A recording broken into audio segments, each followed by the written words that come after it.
E se aquilo que você acredita não é tão firme quanto parece ser? Seja bem-vindo ao canal da IBG. Nós estamos iniciando uma série chamada Convicções, sobre nossos posicionamentos e sobre a nossa fé em relação a vários temas. Não é para confundir ou para causar problema, mas sim para ter certeza de que o que você crê está de fato na palavra de Deus. Agora presta bem atenção nesta mensagem. Eu queria começar hoje contando uma história. Um cara morreu, foi para o céu. Chegando lá, ele foi recebido pelo anjo de recepção, né? Não sei se vai ter isso lá no céu, mas comigo, na minha história, teve esse anjo de recepção. Então ele recebeu o cara e disse: olha, eu sou o anjo que dá a turnê aqui, vou levar você para onde você vai ficar, né? E eles começaram a andar pelo céu. E não demorou muito para a pessoa, né, o rapaz, ver um grupo muito animado lá, festejando, todo mundo juntos, cantando louvores, né? E tal. Ele falou assim: que é aquele grupo ali animado, cantando louvor, se abraçando e tal? Ah, aquilo ali é os irmãos batistas. Eles gostam de comunhão e tal, né? Dessa animação e tudo. Ah, legal. E aí eles continuaram andando, né? Logo em seguida eles vieram um pessoal rodando, né? Pulando, certo? Aí tinha aquele pessoal ali que tá mais animadão mesmo assim, agitado, né? Aí quem é aquele pessoal? Ele falou: ah, aqueles ali são os pentecostais. O pessoal gosta de uma animação, de um pula-pula e tal. Disse: ah, vai legal, esses caras aí são realmente bem animados, né? Aí continuaram andando e não demorou muito, ele viu um terceiro grupo. E esse terceiro grupo estava lá, quieto, sentado, prestando atenção, de Bíblia aberta. Tinha um cara lá de paletó, gravata, com uma barba grande assim, né? Ensinando, né? Da palavra, tal, certo? Aí ele de novo perguntou ao anjo: e aí, anjo? E aquele pessoal ali, quem é esse? O anjo fez assim, sinal para eles: shh, faz silêncio. Disse: por quê? Aqueles são os presbiterianos. Eles acham que estão sozinhos aqui no céu. Não sei se você sabe o que eu sou presbiteriano, mas presbiteriano é calvinista, né? E a gente vai falar sobre calvinismo hoje. É uma piada com meus irmãos calvinistas. Eles contam muita piada com relação a mim, então eu contei uma com relação a eles hoje, certo? Agora, muita gente pensa, né, quando o assunto é calvinismo, a gente está falando apenas de uma diferença pequena teológica. Mas não estamos falando sobre uma diferença pequena teológica. Não é tão simples assim. Quando você discute o assunto calvinismo, você está discutindo praticamente duas perguntas bem pesadas. A primeira é: como é que Deus, certo, salva, tá? E a graça de Deus pode ser resistida ou não. É basicamente essas aí. A gente pode incluir outras, né? Por exemplo, Cristo morreu por quem? Por todos ou por todos salvos? Essa é uma outra pergunta que o calvinismo levanta, né? Outra pergunta que o calvinismo levanta é: o homem precisa crer para ser salvo, ou primeiro ele precisa ser regenerado para ser salvo? Então, outra pergunta que o calvinismo pode fazer é: o convite do evangelho é realmente para todos ou só para aqueles que foram, né, previamente escolhidos? E isso aí não é detalhe, isso aí são coisas de fato muito sérias. Isso mexe com a forma como a gente lê a Bíblia, isso mexe como a gente prega o Evangelho, isso mexe como a gente entende o próprio caráter de Deus. E a Bíblia, ela apresenta um Deus que não só chama, como Ele convida, como Ele oferece, como Ele ordena arrependimento, Ele responsabiliza o pecador e Ele proclama a salvação em Cristo para todos. Paulo diz na sua primeira carta a Timóteo, no capítulo 2, que Deus deseja que todos os homens sejam salvos e que Cristo se deu em resgate por todos. Pedro, na sua carta, também diz que Deus não quer que ninguém pereça, mas que todos cheguem ao arrependimento. E aí João, na sua carta, primeiro capítulo, primeira carta de João, capítulo 2, versículo 2, ele diz que Cristo é a propiciação, palavra bonita, né, para dizer que Ele é a satisfação. certo? É o apaziguar, certo? A pacificação pelos nossos pecados, não somente pelos nossos, mas também pelo do mundo inteiro. Então a Bíblia, ela não nos empurra para um evangelho reduzido a um grupo restrito de eleitos que são irresistivelmente atraídos e puxados para dentro do corpo de Cristo. Não, ela nos apresenta um evangelho real, oferecido, proclamado e recebido pela fé em Jesus. Então é importante dizer mais uma vez, antes de eu começar a falar sobre as razões porque não sou calvinista, que essa mensagem que eu vou compartilhar hoje não é para ridicularizar os meus irmãos calvinistas, certo? Eu tenho muitas pessoas que eu tenho um carinho muito grande, que são calvinistas, assim como eu falei sobre os católicos semana passada. Calvinistas são pessoas sérias, estudiosos da palavra, moralmente respeitáveis. Há muitos irmãos calvinistas hoje no Brasil, no mundo todo, que amam a Cristo, defendem verdades importantes contra muitos abusos que tem acontecido aí no pós-modernismo, né, que está poluindo a igreja e doutrinas importantes da palavra. Então, aqui não vai ser um ataque, beleza? Não vai ser um menosprezo. A minha questão aqui não é com os irmãos calvinistas, certo? Não, a minha questão não é se calvinista é crente ou não. É claro que são crentes, eu conheço vários deles. A minha questão aqui é: eu não consigo abraçar o sistema calvinista, porque eu creio que ele distorce pontos centrais do evangelho. Então a minha questão aqui vai ser porque eu não sou calvinista, porque eu creio que a Bíblia, ela ensina uma provisão real de salvação, não para alguns, mas para todos.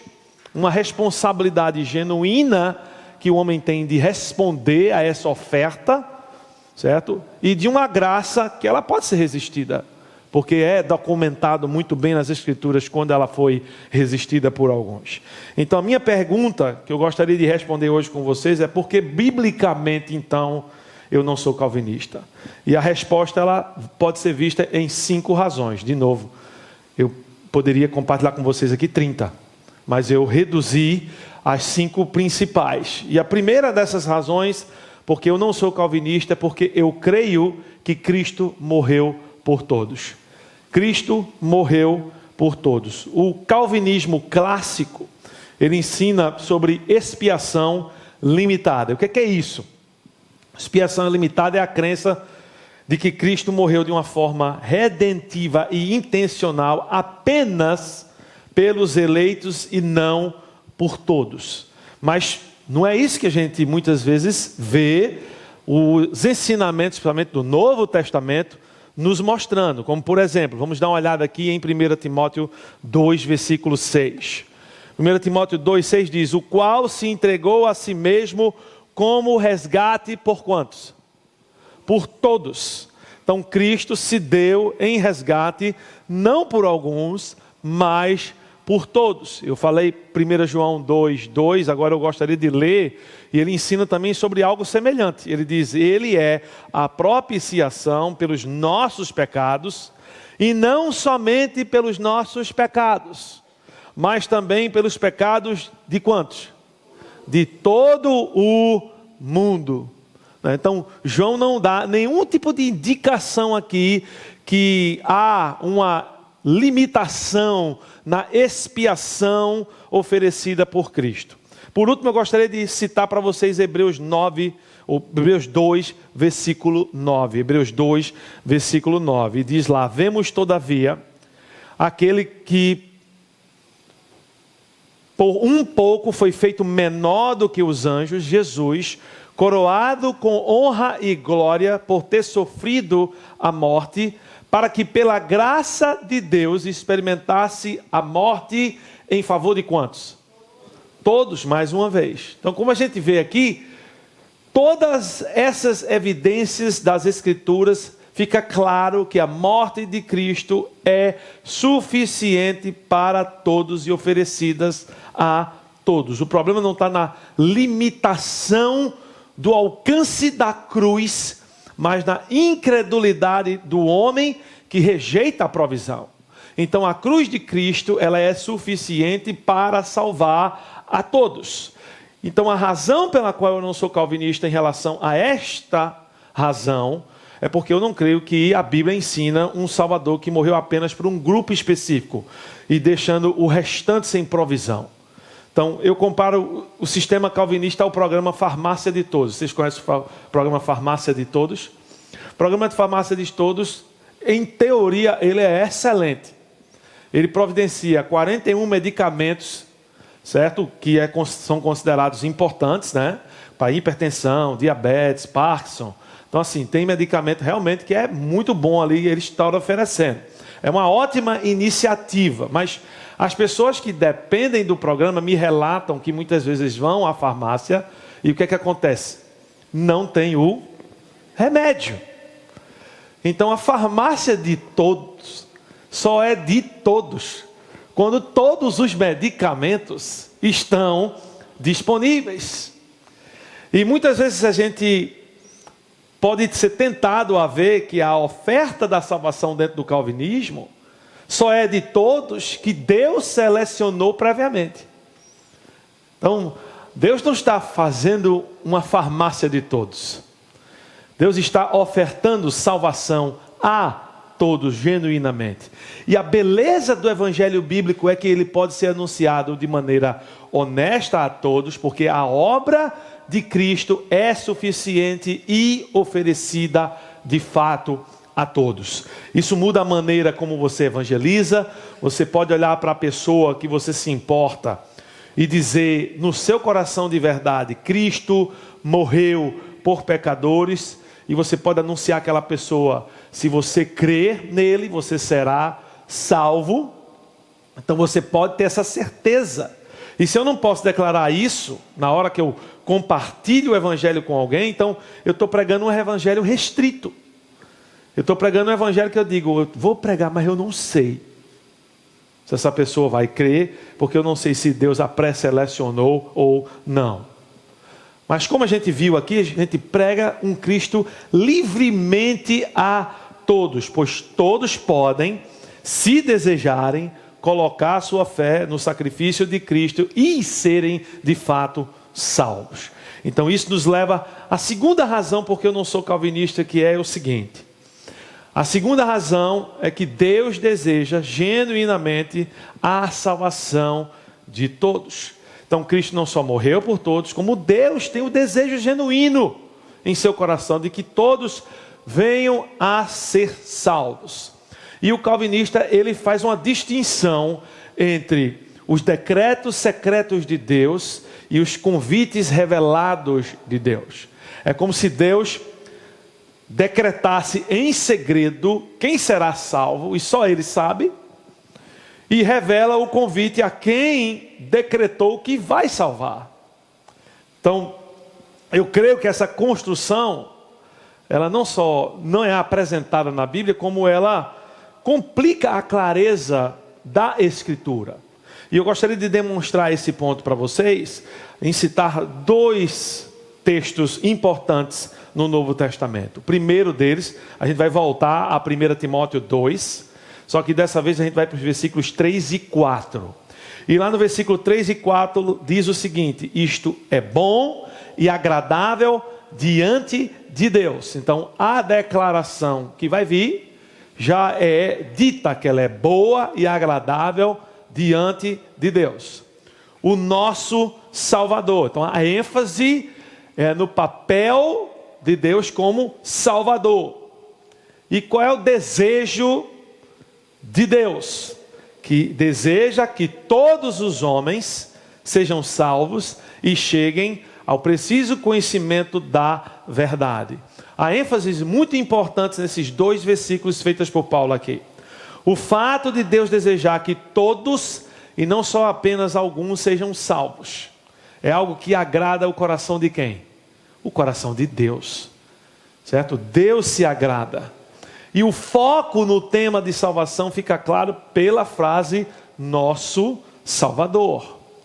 Então, nosso Salvador. Então, toda a ênfase desses 2 versículos é concentrada em salvação e na amplitude do desejo de Deus de salvar, que é claramente de salvar o maior número possível de pessoas, e não um número restrito de pessoas.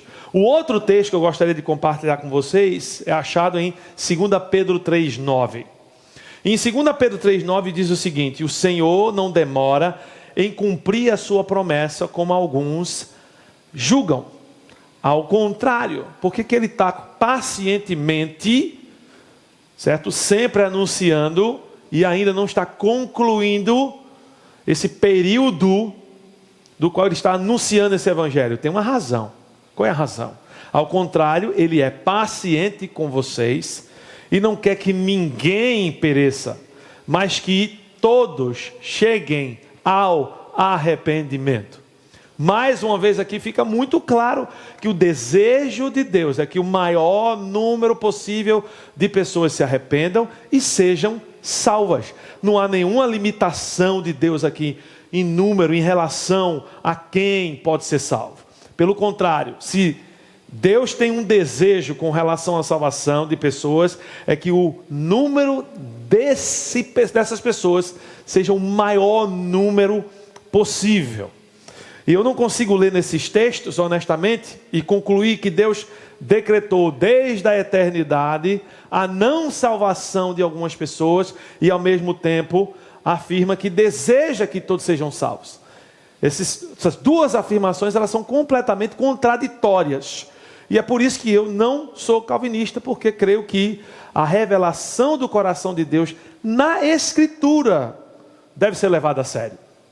E para mim é mais do que claro que Deus genuinamente deseja a salvação, não só de alguns, mas de todos. Agora imagina comigo que você é o professor do GK, certo? Chega Pedrinho para você, e eu estou aqui criando um menino fictício, viu? Tá? Chega Pedrinho para você e pergunta para você a seguinte pergunta como professor dele: tio, a minha irmã Andréia, de novo, outro nome inventado, não creu ainda que Jesus é o Salvador dela. Será que Deus se importa com ela para salvá-la ou só com nós dois, tio? Qual seria a sua resposta para essa criança? Ou melhor, você chega na sala e você preparou uma lição sobre salvação, que Cristo morreu pelos nossos pecados e todos que creem podem ser salvos. E você olha aquelas 15 crianças na sua sala, e aí vem um pensamento na sua cabeça: alguns aqui não foram escolhidos por Deus. Então eu vou estar, certo, conscientemente anunciando que eles só precisam crer, mas sabendo que talvez alguns já foram pré-selecionados para crer e outros não. É esse tipo de confusão filosófica, certo? E tensão de consciência que o argumento usado pelos meus irmãos calvinistas cria dentro do ministério. Então, se afirmamos que Deus deseja salvar a todos, mas que Ele só escolhe salvar alguns, os nossos atos desmentem as palavras de Deus, porque Deus já afirmou que o desejo dele é salvar a todos. Então, quando a Bíblia revela o desejo salvador de Deus, o que eu preciso fazer é interpretar isso como verdade revelada, certo? Então, isso deve encher meu coração de confiança no caráter de Deus, pois mostra que Deus não é relutante em salvar. Pelo contrário, Deus não precisa ser convencido para receber o pecador. O convite do Evangelho, ele é sincero, ele é real e ele é amplo, certo? Então não trate a salvação como se Deus estivesse escondendo de pecadores aquilo que Ele mesmo diz oferecer. Ele mesmo diz que eu quero oferecer a todos, porque o meu desejo é que todos sejam salvos. Então isso deve nos motivar a compartilhar o Evangelho salvador de Deus, com a convicção sólida de que Deus deseja realmente salvar a pessoa com quem nós nos importamos em compartilhar. Então, com a próxima vez que você for compartilhar o Evangelho, tenha essa certeza, certo? Deus quer a salvação daquele indivíduo, Ele deseja ardentemente, e isso agrada a Ele. A terceira razão porque não sou calvinista é porque eu creio que a graça de Deus pode ser resistida. O calvinismo ensina que a graça de Deus, ela é resistível para os eleitos. Mas a Bíblia mostra repetidamente homens resistindo à ação de Deus em suas vidas. A gente vai observar alguns desses textos. Vamos observar primeiro o que acontece em Atos capítulo 7, versículo 51. Vê só o que diz lá. Povo rebelde, obstinado de coração e de ouvidos. Vocês são iguais aos seus antepassados. Aqui é Estevão, né, proclamando o evangelho aos judeus. E veja só a conclusão que ele declara sobre essas pessoas. Sempre resistem ao Espírito Santo.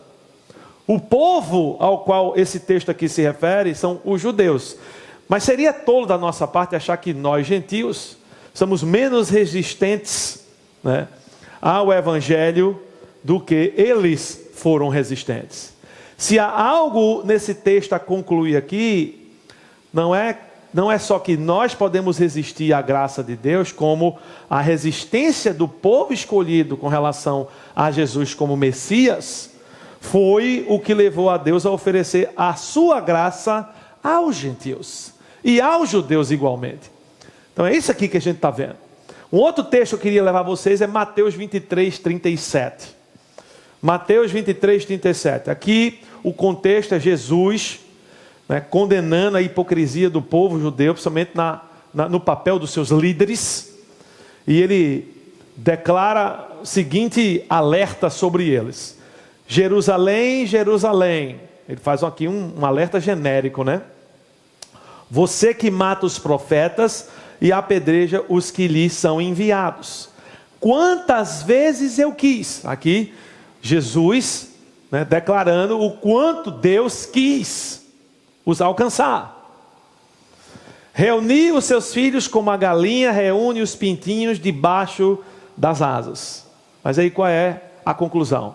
Mas vocês não quiseram. Vocês não quiseram. E a constatação de Jesus aqui é muito clara. Revela o desejo dele de querer alcançá-los e reuni-los, mas a constante resistência do povo em não recebê-lo.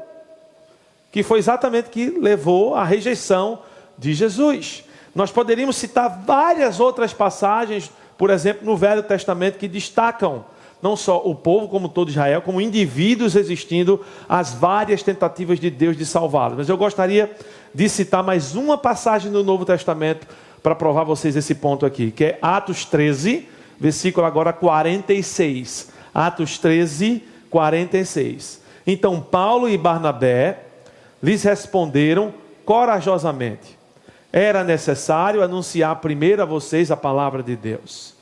Uma vez que há o quê? Rejeitam e não julgam dignos de vida eterna, agora nos voltamos para os gentios. Agora eu lhe pergunto, como é que a gente deve avaliar essa rejeição aqui descrita por Paulo, a não ser uma clara resistência à graça de Deus apresentada através de Barnabé e através de Paulo no anúncio dessa graça ao povo judeu? E em muitas passagens o problema não é a falta da oferta divina, mas o problema é a rejeição humana. E a graça de Deus, ela é poderosa, mas ela não vai violar a resposta do homem a Deus. Ela não vai violar. Então Deus vai chamar, vai convencer, vai confrontar, vai iluminar, mas o homem é responsabilizado por rejeitar, se assim o escolher. Então, se Deus vai responsabilizá-lo justamente por essa rejeição, então essa rejeição deve ser possível. Porque como é que alguém vai responsabilizar você por algo que você não é responsável? Seria o mesmo de você dizer, ó, chegar para o seu filho de 5 anos e dizer, olha, tem esse muro aqui para levantar, aqui está os tijolos, aqui está a areia grossa, aqui está o saco de cimento, aqui está a colher de pedreiro. Quando eu voltar no final do dia, eu quero isso aqui pronto, viu? E rebocado. O que você está fazendo? Você está dando uma tarefa impossível. Mas se você chegasse para o seu filho de 5 anos, tá? Aqui a sua escova de dente, eu já mostrei a você como é que escova os dentes, como é que bota a pasta. Eu vou na cozinha fazer uma coisa, quando eu voltar, eu quero esse dente escovado. Isso é possível? Sim. Então é exatamente isso do qual a gente está falando aqui. Deus deu uma responsabilidade e deu a Deus a capacidade ao homem de aceitar e rejeitar. Por isso eu não sou calvinista, porque eu não creio que a Bíblia ensina uma operação unilateral, irresistível da parte de Deus, que torne inevitável a conversão dos eleitos. Para que a oferta da graça de Deus ao perdido possa ser genuína, a possibilidade da rejeição de tal graça também deve ser possível. Senão ela não é genuína. É como o sol, né, que entra pela janela para iluminar um quarto, certo? Todo dia, assim, vários dias vai ter sol para iluminar seu quarto. Mas se você decidir que você não quer abrir a janela, não vai ter sol no seu quarto. Então você está no controle, apesar da oferta do sol estar sendo feita para você. Então o problema foi o quê? A resistência. Então assim também a graça é real. Mas o homem, ele pode endurecer o coração contra ela. Ele pode resistir. Na minha humilde leitura da palavra, nós precisamos parar de usar a soberania de Deus como desculpa para tratar a incredulidade humana como se fosse algo neutro. Que muitas vezes é feito. Não, mas a soberania de Deus, não é a soberania de Deus. Deus é soberano. Deus é soberano, mas o homem é livre para escolher. A realidade das Escrituras é essa. Então a rejeição do Evangelho é culpa real de quem o rejeita. E todos que rejeitam serão responsabilizados por essa rejeição. E ao mesmo tempo, nunca pense que você pode manipular alguém a crer. Você nunca pode manipular alguém. Você pode pregar, você pode tentar persuadir, você pode chamar, você pode depender do Espírito Santo, mas a palavra de Deus leva a sério a responsabilidade humana no processo de aceitar ou dizer não. E por falar nessa responsabilidade, eu queria apelar para ela nesse exato momento. Cristo morreu por nossos pecados. Ao terceiro dia ele ressuscitou dentre os mortos. Através desta obra, ele providencia para mim e para você perdão dos nossos pecados e nova vida. Para que eu possa receber tal salvação, eu tenho que fazer uma coisa: crer.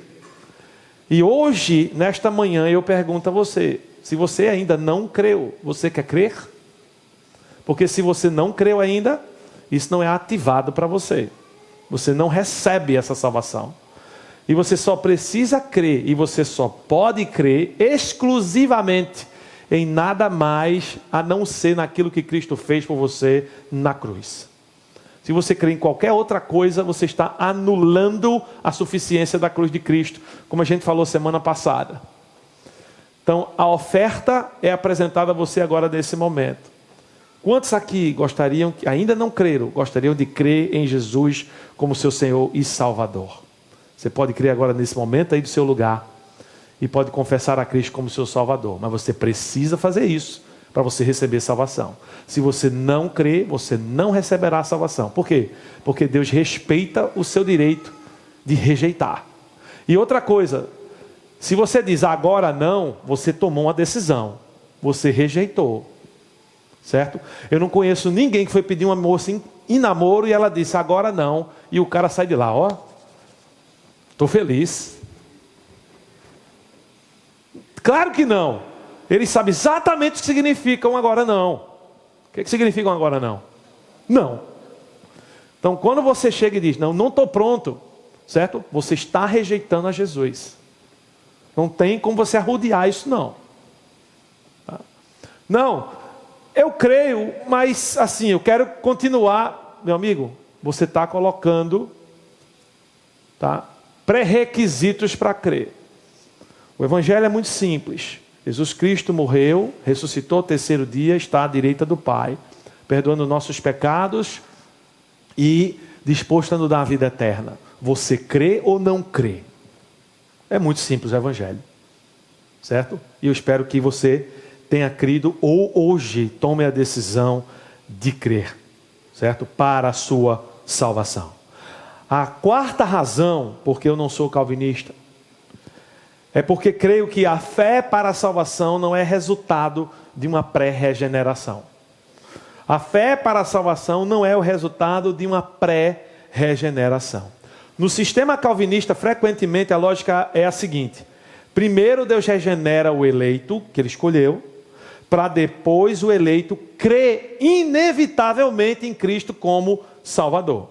Mas eu não vejo esse padrão apresentado nas Escrituras. O padrão que eu vejo apresentado nas Escrituras é: primeiro, se ouve o Evangelho anunciado; segundo, se crê para o perdão dos pecados; terceiro, recebe a nova vida em Cristo. Esse é o padrão das Escrituras. Esse processo ele fica evidente através da Bíblia. Vê só o que diz em Romanos 10, 17 sobre esse padrão. Romanos 10, 17 diz: consequentemente a fé vem pelo quê? Então, a fé vem pelo ouvir. A fé não veio por uma pré-regeneração, certo? A fé veio pelo ouvir. E ouvir o quê? A palavra de Cristo. Então, é através de ouvir o Evangelho anunciado que a pessoa pode exercitar o dom da fé comum a todos os homens. Eu estava uma vez discutindo com um irmão em Cristo, calvinista, no Instagram. O melhor lugar para discutir, né? Então, um pregador conhecido, calvinista, disse que você deveria orar pela conversão dos seus filhos. Aí eu indaguei, certo? Orar para que eles sejam eleitos. Eu coloquei lá, né? Causando, né? Causar, né? Certo? Aí veio um cara e disse: você já leu Efésios 2, 8, 9? Certo? Ele disse: pois pela graça sois salvos, isso não é de vós, é dom de Deus, né? Para que ninguém se glorie. Aí ele fala isso, eu falei, disse: o que você está querendo dizer com isso? Ele disse: a fé é um dom. Pois pela graça sois salvos mediante a fé. Está vendo? A graça é graça e a fé é graça. Eu digo: tá, camulesta. Que exercício intelectual difícil de fazer. Eu falei: eu sei como eu vou responder essa. Eu digo: não, você está absolutamente certo. Certo? A fé é um dom, assim como a graça. A fé é um dom dado a todos os homens. Todo mundo nasce com a capacidade de crer. É verdade ou não? Todo mundo nasce com a capacidade de crer. Certo? A fé aqui não é algo dado a você para você exercitar, mas é algo que você já tem, que foi dado a você, e todos os homens têm fé, ou a capacidade de crer, e você aqui é dado a oportunidade de exercitar. Aí é diferente. Vê o que o apóstolo João, se referindo aqui a um dos propósitos, sinais, né, performados por Jesus no seu ministério terreno, afirma sobre esse assunto. João 20, versículo 31. Evangelho de João 20, versículo 31. Diz: estes, porém, foram escritos para que vocês creiam que Jesus é o Cristo, o Filho de Deus, e crendo, tenham vida em seu nome. João aqui ele afirma que a razão pela qual ele registrou alguns dos milagres de Cristo em seu evangelho foi para que descrentes pudessem crer que Jesus era o Cristo, o Filho de Deus, e pudessem ter vida.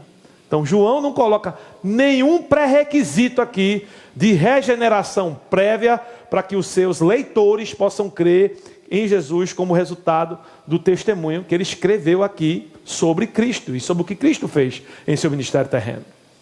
Então ele diz: registrei isso para que vocês possam crer. Ele não diz aqui: registrei isso aqui para que de repente os eleitos leiam, né? E eles já tiveram a fé que Deus deu, certo? E aí vão crer. Ele não diz isso aqui. Nesses dois textos a gente vê um processo muito claro.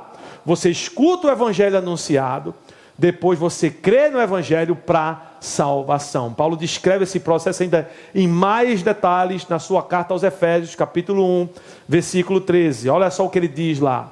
Quando vocês, o quê? Ouviram a palavra da verdade e o quê? O evangelho da sua salvação. E fizeram o quê? Creram nele.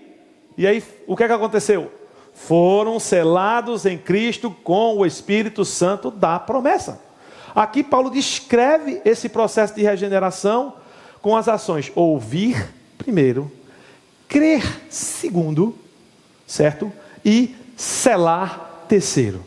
E ao ouvir o evangelho anunciado, você é chamado a crer, e uma vez que você crê, você é selado com o Espírito para garantir eternamente a sua salvação. Não há qualquer menção aqui de pré-regeneração para se crer. A Bíblia não trata a fé como algo dado ao escolhido para que ele possa exercitar sua crença em Cristo para a salvação.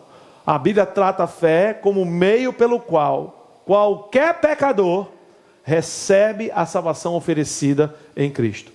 E por isso eu não sou calvinista, porque eu não creio que a Bíblia ensina que o homem é regenerado para então crer inevitavelmente. Eu creio que o chamado bíblico, depois de anunciado, é claro: arrependa-se e creia.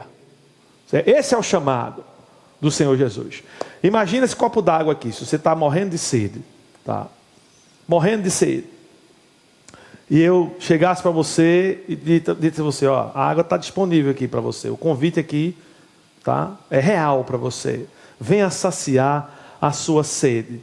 Você só precisa beber, tá? E a água vai entrar no seu corpo, tá? E você vai ser saciado. E aí você dissesse para mim: mas eu não creio. Tá?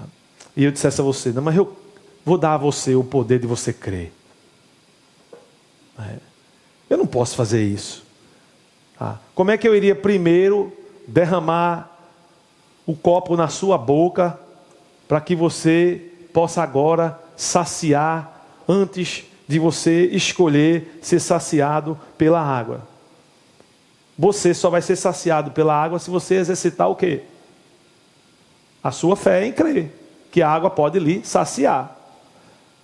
Como é que a água vai lhe saciar primeiro, para depois você crer? Falando nisso, já estou com sede. Eu criei.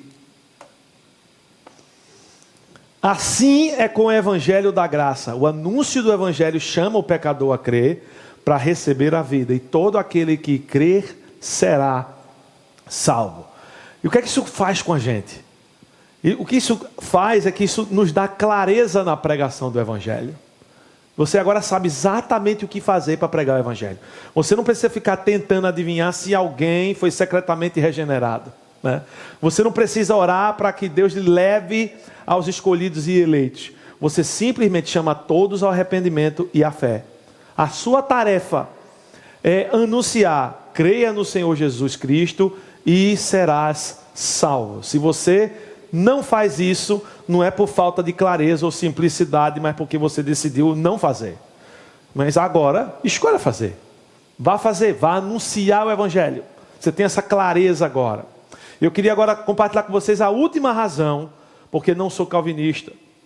E a última razão porque eu não sou calvinista é porque o evangelho deve ser pregado como oferta real a todos. O evangelho deve ser pregado como oferta real a todos. O calvinismo diz que o evangelho deve ser pregado não a todos, mas a todos os eleitos. Agora, eles vão dizer: é a todos. Mas no fundo do sistema permanece a seguinte tensão. Que tensão é?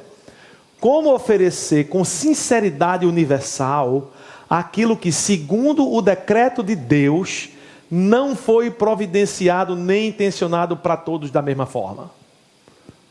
Tem essa tensão dentro do calvinista. Como é que eu vou anunciar algo com sinceridade universal se eu sei que, segundo o decreto de Deus, não é universal? É restrito. Então, no sistema de crença calvinista, há uma real tensão entre o comando e a genuinidade desse comando. Seria o seguinte, certo? Eu vou completar ano que vem 54 anos, 21 de fevereiro. Anota aí, entendeu? Para você já ir comprando o meu presente, certo? Aí vamos dizer que eu fizesse um anúncio aqui, beleza? Gente, vamos celebrar o meu aniversário aqui no dia 21 de fevereiro nesta igreja. Vai ter bolo, vai ter doce, vai ter salgadinho, vai ter refrigerante, certo? Vai ser uma festa de arrombar, né? Vamos dizer, aí eu chegasse para um grupo seleto de vocês, dissesse, ó, eu fiz aquilo ali porque eu queria ser educado. Mas onde a gente realmente vai estar celebrando meu aniversário é ali no Sol e Brasa. Tá? Mas eu chegasse para 10 de vocês. No dia 21, vocês chegassem aqui, como é que vocês iriam se sentir comigo? Não tinha bolo, não tinha doce, não tinha salgado. Meu amigo, eu ia ter que fugir. Se eu quisesse fazer 55 anos, né? Então, é o equivalente à oferta do evangelho calvinista. É a todos, mas aí quando todo mundo chega para a festa, não tem festa. Por quê? Porque eu não fui convidado para a festa real. Então, eu creio que Romanos 10, 2 Coríntios 5 e 1 Timóteo 2 nos permitem anunciar o evangelho com liberdade total. Por quê? Porque Cristo morreu por pecadores, Deus chama a todos ao arrependimento e todo aquele que crê será salvo.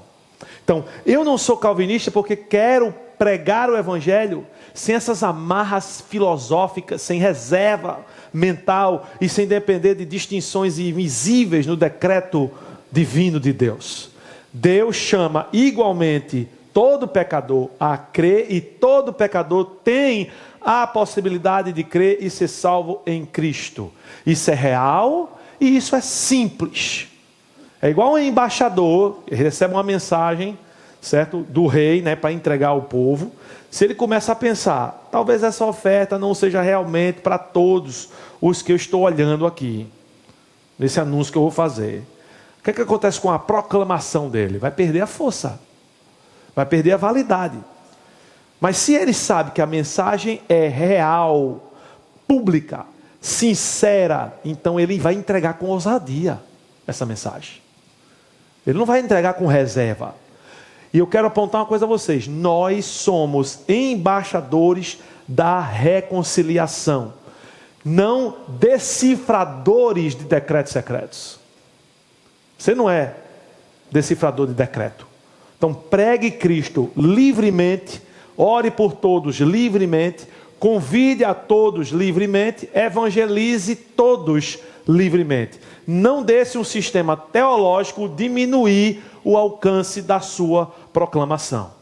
Hoje a gente viu 5 razões pelas quais eu não sou calvinista. A primeira delas, porque eu creio que Cristo morreu por todos e não apenas por alguns. A segunda razão, porque eu creio que Deus deseja genuinamente a salvação de todos. A terceira razão, porque eu creio que a graça de Deus pode ser resistida. A quarta razão, porque eu creio que a fé é a resposta para a salvação e não o resultado inevitável de uma regeneração anterior. E a quinta e última razão, porque eu creio que o evangelho deve ser propagado, pregado como oferta real a todos. Agora, qual é o resultado dessa mensagem? Qual é o resultado dessa mensagem? Primeiro, ela não deve resultar em arrogância. Ela não deve resultar em menosprezo às pessoas. Ela não deve resultar em um espírito de briga em nós, ou o prazer de vencer um debate. Mas o que essa mensagem deve produzir no seu coração é um maior amor pela clareza do Evangelho. É uma confiança no caráter de Deus, que quando Ele diz todos é todos. Quando Ele diz que é possível, certo? Quando Ele diz que você pode crer. Deve produzir em você ousadia evangelística. Não há impedimento para pregar o evangelho. Pelo contrário, há certezas de que a oferta é genuína e de que é possível todos crerem para a salvação. E por último, ela deve produzir em você gratidão pela graça e zelo por uma leitura bíblica honesta. Seja honesto com o que a palavra de Deus está lhe dizendo. Certo? Quando diz todos, é todos. Não alguns. E seja grato pela graça de Deus que alcança a todos que creem. É o que a graça de Deus faz. Agora aqui vai um alerta, né, decisivo para vocês. O perigo não é virar calvinista de nome. Eu conheço muito calvinista de nome. O perigo real é começar a pensar como calvinista na prática. Por quê? Porque na prática o calvinismo ele esfria o apelo do evangelho. Ele trata a oferta como se não fosse realmente para todos. Então ele inevitavelmente vai diminuir a responsabilidade humana. Inevitavelmente. E aqui vai minha tarefa para vocês essa semana. Certo? Primeiro, eu tenho feito agora a mania não, né? O hábito de compartilhar com vocês minhas anotações. Vou compartilhar de novo as minhas anotações com vocês. E eu queria que vocês fizessem o seguinte: leia essas anotações com cuidado, estude esses versículos, anote o que eles ensinam sobre provisão de Deus em relação à salvação, anote o que eles ensinam sobre vontade salvadora de Deus, anote o que eles ensinam sobre responsabilidade humana com relação ao evangélico e a resposta de fé do homem em relação ao evangelho, certo? Depois eu queria que vocês escrevessem uma frase: eu não sou calvinista, por quê? E você escrevesse essa frase. Eu queria que você escrevesse nessa frase algo que é bíblico e não emocional. Beleza? Algo que é bíblico e não emocional. Terceiro, eu quero que você ore para que Deus livre você de 2 erros. Primeiro erro, superficialidade doutrinária. A gente diz, eu não gosto de estudar sobre isso, que isso é muito complicado. Isso não é complicado. É só você querer. Tá? Então, ore por sua preguiça doutrinária. Segundo, ore para que você não se torne arrogante teologicamente. Porque quanto mais se estuda a Bíblia, há-se o perigo de você se tornar o cara que sabe tudo.